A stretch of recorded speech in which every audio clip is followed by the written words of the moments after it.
To the drivers' press conference ahead of the FIA Formula One Singapore Grand Prix. First group with us now, closest to me, Oscar Piastri, then George Russell and Valtteri Bottas. Very warm welcome to you all. Why don't we start with last weekend's winner? Oscar, it was a phenomenal victory for you. Have you had time to celebrate properly?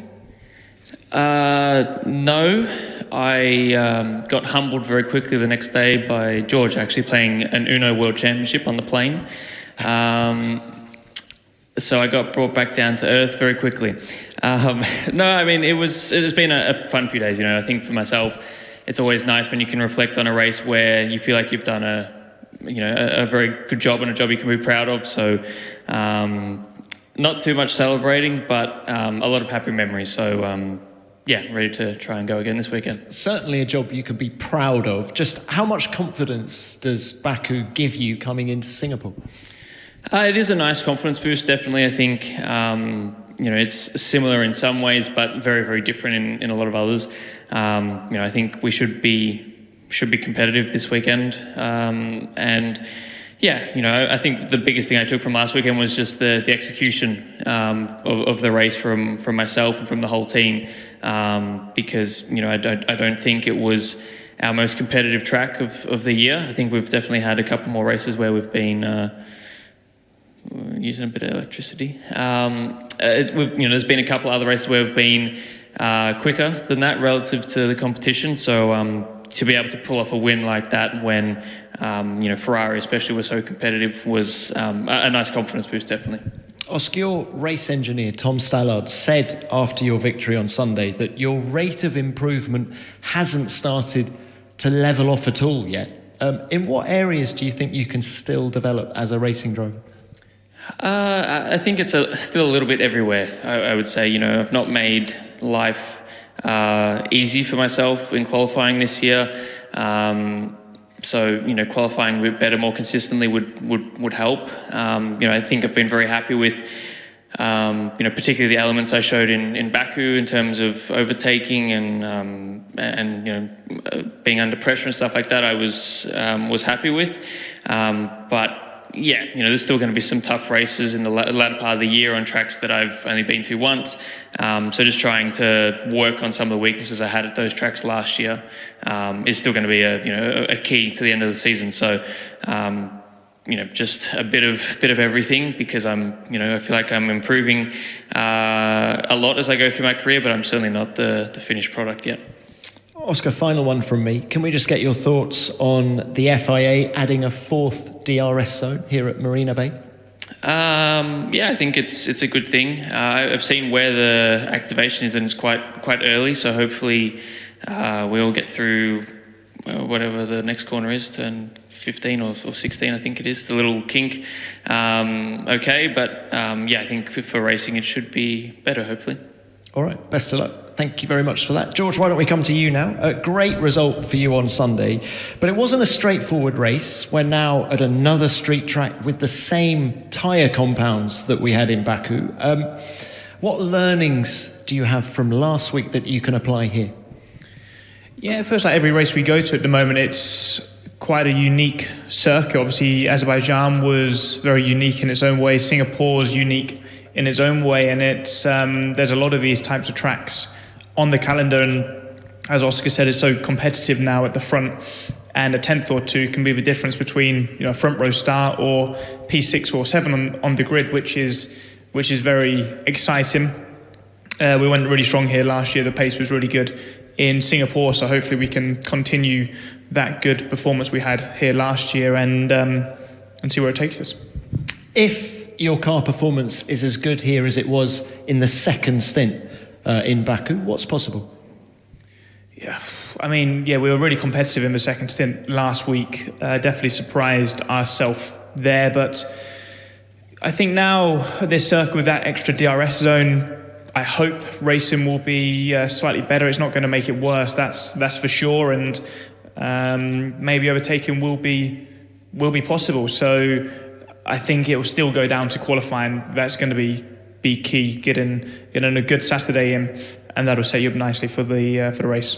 As you've already said, you were very competitive here last year. You qualify on the front row. You're going great guns until the moment on the penultimate lap. Do you feel? I don't know. Do you feel that you have unfinished business in Singapore? No, not really. It's not really something I'm thinking about. It's part of racing, part of street circuits. If you're not 100% focused every single lap, you're going to get bitten. And it was we had a long old race.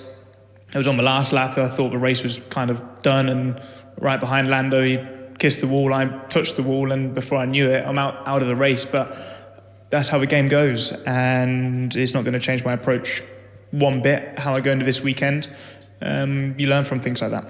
How grueling is this Grand Prix? Is this still the toughest race for the drivers physically? I mean, for sure, it's top two with Qatar. Here in Qatar are by far the most physical races.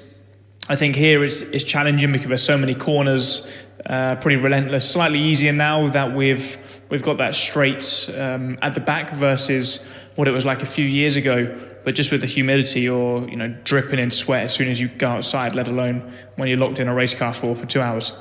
Dripping with sweat, dripping with rain as well. You got caught in a rainstorm the other day, didn't you? Yes. Singapore. Paddle. Yeah, it was. Paddle was obviously the new big thing in Formula One. So it was nice to take all of my mechanics and part of a team. And then it just, thunder and lightning and rain came from nowhere. So I think it's almost every year we see in Singapore there is bad weather around. So, maybe I think that was around race time as well. That was 8 p.m. when it poured down with rain. So if that happened on Sunday, I'll probably mix things up a little bit.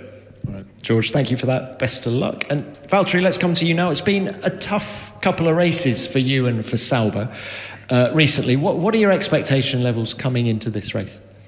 It definitely has been tough. Few races, not just a couple, expectations realistically, I don't think it's going to be an easy weekend, as we don't really have any upgrades. But yeah, it is a bit different track to Baku, different downforce level. If we can get things right, we can be in a better shape, but not expecting any magic, to be honest. What are the issues with the car that are highlighted around a track like this?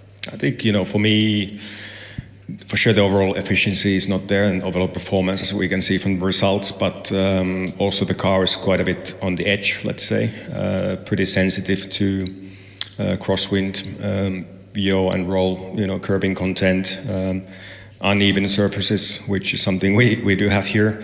But I think in the last couple of months we've really understood the weaknesses, especially after Zandvoort. But like I said, not an easy weekend ahead, but we are still here to, of course, trying to do the best. And with this kind of Grand Prix, you never know. It might be the opportunity. There might be that opportunity on Sunday. So, of course, we'll keep pushing and we'll keep trying as hard as we can. There's a month-long break in the calendar after this Grand Prix. What kind of possibilities does that present in terms of pushing through upgrades, understanding the car better? It's definitely going to help us. The whole team will have much more time at the factory. I'll be spending some time there as well, in the sim and in the meetings about the direction for the future. So it's important, and hopefully expecting then for the next race after this one to have some new bits, which is something that we really need. Talking about the future, Alessandro Aluni Bravi said last week that a decision about the second driver for next year is going to be made imminently. Have you been given a date? Is there a deadline in your mind? Not really. We've been in talks now for a while with Mattia since he joined, and Alessandro as well. I can't really share much. I might know a bit more than other people, but let's just focus for the racing this weekend, and at least there's then a good sign between this and the next race to continue the talks, and then we'll see what happens. All right. Valtteri, thank you very much. Best of luck to you this weekend. Let's now move on to the next segment. And broadcasters, please. Albert. Albert Farga, ESPN Latam. Question for Oscar. All drivers said that they have a special feeling after the first race, first Grand Prix you win. Was the win in Baku more special than the one in Hungary for you? I would say definitely. I think just the amount of hard work and pressure that I was under in Baku made it much sweeter. I think Hungary was definitely special, don't get me wrong, but I think in any kind of race where you have to work so hard for such a long part of the race, I think I said last week, I've kind of had one race win like that in my career, and until Baku, it wasn't necessarily my most dominant performance or my best performance, but it's always the most exciting one. And I think now Baku takes the cake for that. But the emotion after Baku was special for different reasons compared to Hungary. Thank you, Oscar. All right, next one. Yep. From Dazón Spain, a question to Oscar as well. How much deep in your brain are you thinking on the World Championship as a driver? Honestly, not much. I think for me, maintaining the lead in the Constructors' Championship now is by far a bigger target. I'm not out of the running for the Drivers' Championship, but I think now on average I need to score it's over 10 points more per weekend than Max, I think. So, I can try and go out and win every race, but it's now at the point where, I need other things to start happening to win that. And for that to happen for 7 races in a row is, not very realistic. So, of course, I'll try and go into every weekend trying to get the best result I can. And if the picture starts to look a bit brighter, then that's a bonus. But, I'm certainly under no illusion that I'm well and truly in the fight for the championship. It's more if some crazy stuff happens, then I'll be there to work my way into the fight. Laurent Dupin from Canal+, a question to Oscar also. You mentioned qualifying being one of your weaknesses. It's true that from Monaco to Baku, you were always out-qualified by Lando. Do you know why, and what do you have to improve to be better on a Saturday? I think just consistency more than anything. I think, I've not really had many sessions apart from maybe Baku where, I've been happy with my performance all the way from Q1 to the end of Q3. The gap has always been very small in pretty much all of those races. But I've always been on the wrong side of it. So I think it's just a matter of consistency. I don't feel like I need to try and find extra time or something like that. I think that my best performances are good enough to qualify on pole position in the right circumstances. But I just need to be at that level more consistently. Thank you. Dick? Diego Mejia, Fox Sports Mexico for Valtteri. Valtteri, is the fact that the car hasn't been really competitive this year further complicated things in terms of securing your future with the team? I mean, we look at Franco comes in, Williams is at a good level, and suddenly he seems like a candidate for your seat.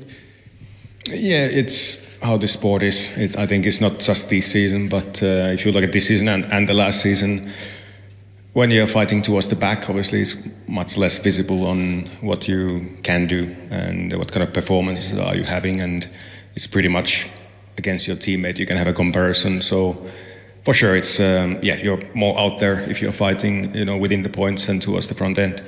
That's just how it goes. So for sure, it has not been helping the situation, but yeah, there are still people in the paddock who know, what the real performance is, and especially within the team, they know how I'm performing weekend to week, and then that's the main thing, I just need the people who need to know how I'm performing, and that's what matters. Valtteri, in terms of your own performance, are you driving as well this year as you were when you were winning races with Mercedes?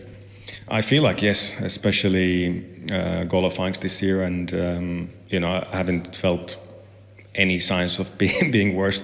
If anything, you keep getting better, with experience. You gain more consistency, more confidence.